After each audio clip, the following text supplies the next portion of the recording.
What is going on, guys? We're back with another video, and we're doing another experiment video, and this time it's by someone that we know has been on the channel for a while, Toxic Squirrel. He's also in the CFM with us, and I believe he's the Rams. But he asked, does depth actually help with no injuries? 5 hours ago. 5 hours ago, like 2 months ago, because he suggested this a long time ago. It was quite a bit of a while back, and I'm finally getting to it, and I decided to, I was thinking about what team I should do, and I decided to go with the Patriots. And the main reason why I decided to go with the Patriots is because I'm not saying they have the best depth, but it sure as hell seems like they are unaffected by injuries, releasings, trades, players that just don't re-sign, whatever it may be. They seem unaffected. So I know a lot of that has to do with the coaching, but at the same time, if I'm going to choose a team, this is the team. I don't really think there's anyone that could really argue with that. I don't see a better team with more depth than them in consideration of how well they do. The Falcons have a great team. There's a lot of teams with depth, but no one does it better than the Patriots when someone goes down. So that's who I chose. Argue with me all you want. That's not the point. The point is, how much does it going to affect with depth? I'm assuming what Toxic Squirrel does mean, hopefully, because if not, it's not a great idea. I was hoping is that he means for me to have a team that is pretty bone dry with players. Like you have the starting guy, and that's pretty much it, the starting guys. Because if you do it the other way where the backups are also super beast, there's really no point because they're just going to win the Super Bowl, Obviously, you're taking away from the rest of the league, and you're building this one up. But I'm assuming that's what he's going to do. It sounds pretty obvious that that's what he wants me to do. So hopefully we get some good results here, and it's just not Patriots win the Super Bowl twice. Because realistically, with the depth issues, no chance, absolutely no chance this team would even come close to the Super Bowl, because you would just be so damn tired you would never be able to win a game. So normal rosters, nothing changed at all. We have a 10-6 roster, so not bad at all. I do not know who the MVP of the league is.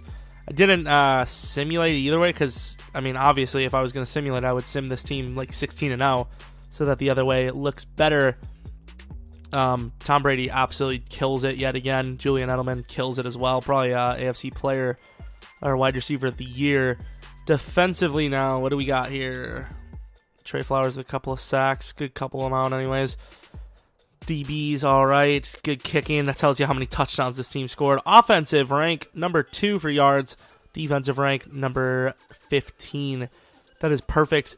That's a perfect Super Bowl type team. Rodgers wins MVP very slightly to Brady. Very close. Let's see. Tom Brady, does he win anything? Quarterback, pretty expected. Julian Edelman, assuming that's probably going to be it. Maybe DB, no. Let's move on, though. We've already, found our playoff spot. Did they not upgrade? So everyone did get upgraded except for Tom Brady because he's so old. Let's go week by week. Can they win a game? They do not. They lose to the Chiefs. So let's take a look at this depth scenario. Let's go one more week. Dan Quinn trying to get a Super Bowl win, I suppose. Takes so long to do this because it's simulating everything. Let's go and take a look. The Falcons win against who, though, I suppose, is a good question, because the AFC side is where we are. 38-10 against the Jags. Look at the Jaguars. 63 points. Jesus, Blake Bortles is a legend, but he still loses. Now, more importantly, we are in the wrong roster. All right, we're back to where we are. Wrong thing. Here we go. Now, more importantly, we are on the correct roster. Now, what I did here was I released every player I think that isn't needed. The problem with that now is some positions did need more players. So they did re-sign. They signed a defensive tackle. They signed a backup quarterback, and they signed a backup tight end. I think every other position is fine, though. I think they allow that to be the case. So we're looking around here. Every position has a pretty bare bones minimum. Gary Barnes would have signed in there. Pretty, minimum style roster. DT, the second one there. Let's get Shea McClellan playing middle linebacker. But for the most part, there's absolutely no depth. We have the starting players, and that is it. So this is going to be a good experiment. Hopefully, Let's go to week 1 and see if any other players were signed. That's the only thing that's hard about these challenges, is because they do autofill, because I don't know how the game works. If the players are red bar dead, like, are they just going to not move on the field? It would appear everything is in place, though, for the challenge. And, yeah, depth challenge for Mr. Toxic Squirrel. Let's take a look at how we do. And here we are, missing the playoffs. Who's the guys that regressed? Deion Lewis and Ryan Allen. I believe Tom Brady was MVP, though. 8-8. Wow, the division was dominant, though. 13-3, 12-4. MVP status for Thomas Brady. Very good stats. Oh, my Lord. He did better with this. Deion Lewis, 11 touchdowns. Seems like a lot of names on the list here, but I think that's fine. I think, yeah, if you look at all these guys, there's a couple of extra names on the list, but I'm pretty sure they weren't actual players. I think they got signed at the end of the season. So if you look, I mean, there's no one here that has extra stats. I mean, even blocking, none of these guys played games. So, yeah, it says there's depth, but they really don't have depth. It looks that way. So, challenge so far, I mean, Tom Brady dominated, but I guess apparently doesn't need anyone on his team to do well. But it seems like depth is important. It seemed like the team, well, maybe not. First offensive rank. What about defense? It was 15, I know that. 29th. So defensive depth is where it went. Points scored, number 1. So Tom Brady did dominate. But he did miss the playoffs. So 8-8. Not really sure where to peg this one.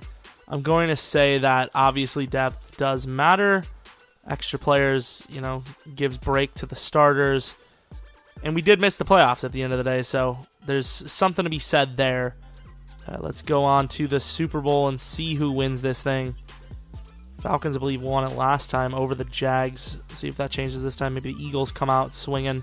Tom Brady's XP is still crazy low. Well, it's high, but it's crazy low. Let's see how much it costs to upgrade him. About 12K of XP. What can you even get for 12K? 76,000 to get him to 61 speed.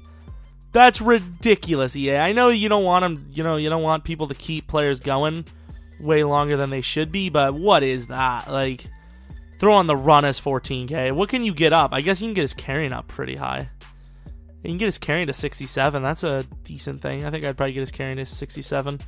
Make sure he doesn't fumble as much. Does he have all the traits? He's missing force pass. Kinda. Because he's a good thrower, so technically you don't mind him throwing into coverage, double coverage, if the guy is open.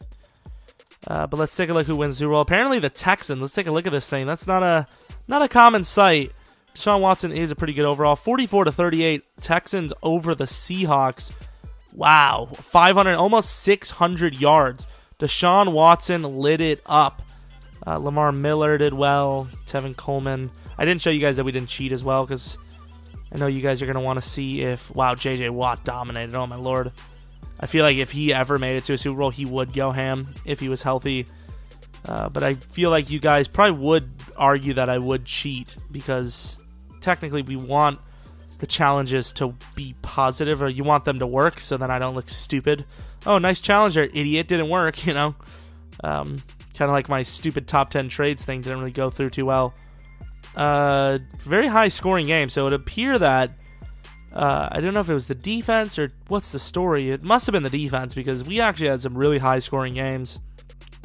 But either way, I'm gonna say that this was a successful redo, or not redo, what am I talking about, experiment. 8-8. Let's see, the AFC side was 8-8. Ooh, we were very close to making the playoffs too. 1, 2, 3, 4, 5, 6, 7. We're the 8th team out. So if you argue that the rest of the division would have played badly like they kind of usually do, could have made the playoffs at 8-8 potentially. But yeah, beside the point, that is going to be the experiment video. It's for the day. I do not know when the hell a next whatever experiment comes out, so you guys definitely need to hit me up with some ideas. I have some ideas already, so try not to do anything repetitive that you've seen tons of channels, because it's a good chance I've already done it, or I'm on the way to doing it, or I just don't want to because it's too repetitive and done many times. But yeah, I mean, appreciate you guys watching the videos. The support lately has been pretty solid. I enjoy it. Gonna buy myself a Lamborghini now. Yeah, that'd be cool, but yeah. For one, I would not do it. That's just unpractical and just a waste of money. But, you know, you get the point. All right, thanks for watching, and all those things, let me know in the comment section. Any suggestions for how to make the videos better, or, you know, different game modes, different games, whatever, let me know. But anyways, hope you guys enjoyed. Hope you come back for next video. But until next video, see ya!